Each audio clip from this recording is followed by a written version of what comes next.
ሰላም ጤና ይስጥልኝ ውድና የተከበራችሁ የቻናሌ ተከታታዮች እንደምን አላችሁ ዛሬ ደግሞ እጅግ በጣም የሚገርም ቪዲዮ ይዤላችሁ መጥቻለሁ ይሄን ቪዲዮ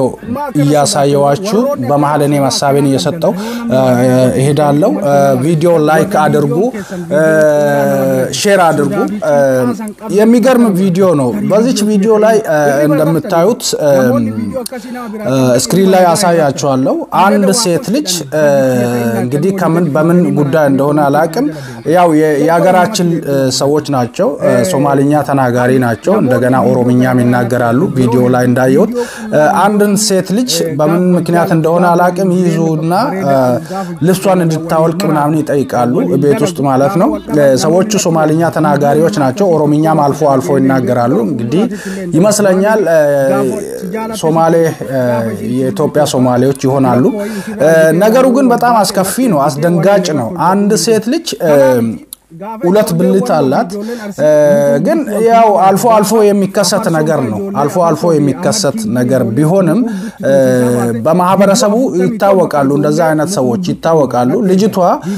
ልብሷን እንድታወልቅ ይጠይቋታል ልጅቷ ደግሞ ማውለቅ አልፈለገችም ልቀቁኝ ልሂድ እያለች እየተንጫጫች ነበር ሰዎቹ አልሰሟትም በቃ እየደበደቡ ያስፈራሩ ምናምን ልብሷን አስወለቋት በመጨረሻ ላይ ልብሷን አስወልቀው ሲያዩ ሌላ ነገር ነው ያልተጠበቀ ነገር ነው እንግዲህ ሰውነቷ ላይ ተገኘው ግን ከዛ በፊት ምንድነው ለዚህ ጥርጣሬ ያነሳሳቸው ምንድነው እኔ እንደማስበው የሆነ ነገር አድርጋ በዛ ተገኝታ ነው የሆነ ነገር ስታደርግ ተጠርጥራ ነው ሊተፈተሽ ተደረገች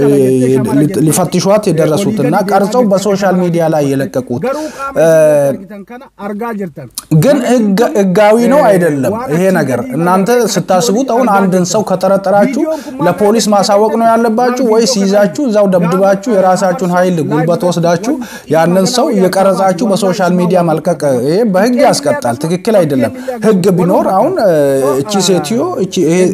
ሴትዮ ልበላት ወይ ሰውየው በህግ ትዳኛለች ተገቢ እንትን ታገኛለች ምክንያቱም መፍትሄላቸው እነሱ ሰዎች አስቆመዋት ቤት አስገብተው ልብሷን አስወልቀው የመፈተሽ እንትኑ የላቸውም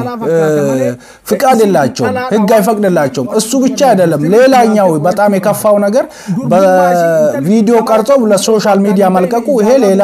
እንትን ነው እንግዲህ አላህ ሲፈጥረን ፈጣሪ ሲፈጥረን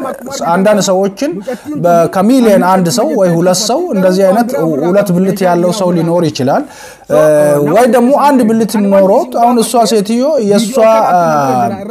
አንድ ብልት ኖሮት ግን እንደ ሴት አክት ማድረግ የምትፈልግና ውስጧ ሴት መሆን የሚፈልግ ሴት ልትሆን ትችላለች አሁን በሌላ ዓለም ላይ እንደምናየው አይነት ነገር ማለት ነው ያም ሆነ ይሄ የተፈጥሮ ጉዳይ ቢሆንም እነኛ ሰዎች ልጅቷን አስቆመው ልብሷን አስወልቀው ፈትሸው ገላዋን በቪዲዮ ቀርጸው ለሶሻል ሚዲያ መልቀቃቸው ትክክል አይደለም በቃ ትክክል አይደለም የሆነ ጥርጣሬ ካለ ለፖሊስ ማሳወቅ ፖሊስ ደግሞ ያንን ምርመራ አድርጎበት ደርሶበት ያለው ነገር ማሳወቅ ግዴታ ያለው ፖሊስ ነው እንጂ ማንኛውም ተራሳው አንቺን አስቆሞሽ ወይ እኔን አስቆሞኝ የመፈተሽና ልብስ እስከማስወለቅ ደረጃ የሚደርስበት ምንም አይነት ምክንያትና ተአምር የለም አልፎ ተርፎም ቀርቶ ለሶሻል ሚዲያ መልቀቅ እንደዚህ አይነት ነገሮች ቢገጥሙንም መጀመሪያ ጥንቃቄ ማድረግ መቻል አለብን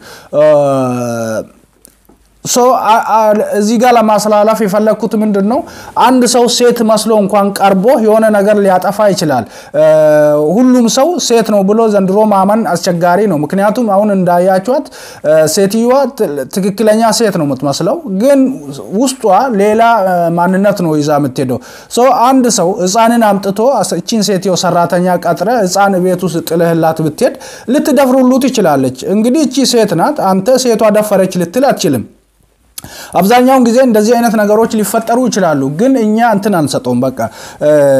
ቤት ውስጥ የቀጠርናት በቃ ሴት ናት ብለን ነው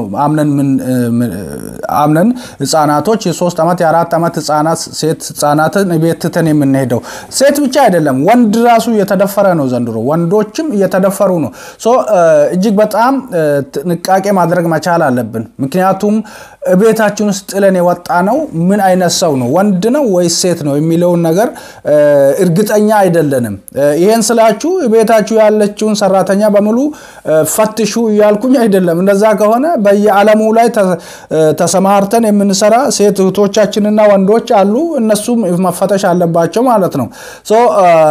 የሆነ ጥርጣሬ ካያችሁ የሆነ ፊት ላይ የሆነ ለየት ያለ ነገር ካለ ያንን ሰው ምንድነው ማድረግ ያለብን የግድ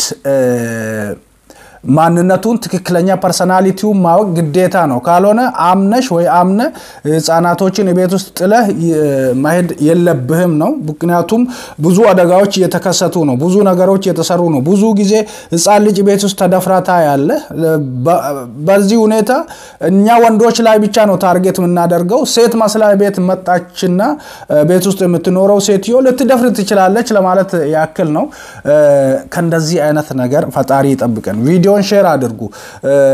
ከቻናሌ ላይ ረጅም ጊዜ ሆኖኛል ስራ ካቆምኩኝ እንግዲህ ቻናሉ ኦልሞስት ሞቷል በቃ የለምና እስቲ ሼር አድርጉትና ወደ ቦታው የሚመለስ ከሆነ ከዚህ በተረፈ አንዳንድ ጊዜ የተለያዩ አይነት ቪዲዮዎች በሶሻል ሚዲያም ላይ ይለቀቃሉ ይወጣሉ እነኚህ ቪዲዮዎች ደግሞ እንግዲህ አስከፊዎች አስፈሪዎች ናቸው አሁን በዚህ ጊዜ ህፃናቶች ሶሻል ሚዲያን ይጠቀማሉ በቲክቶክ ላይ የሚለቀቁ ቪዲዮዎች በጣም ዘቀጡና የወረዱ ቪዲዮዎች ናቸው ህፃናቶች ያንን ያዩ ወዳልሆነ ነገር እየሄዱ ነው ከእንደዚህ ሁሉ አይነት ነገር ጥንቃቄ ማድረግ እጅግ በጣም አስፈላጊ ነው ሙቤ 430 ነኝ በሌላ ጊዜ በተለየ ቪዲዮ ተመልሼ እመጣለሁ መልካሙን ሁሉ ተመኘውላችሁ ባያላችሁበት ፒስ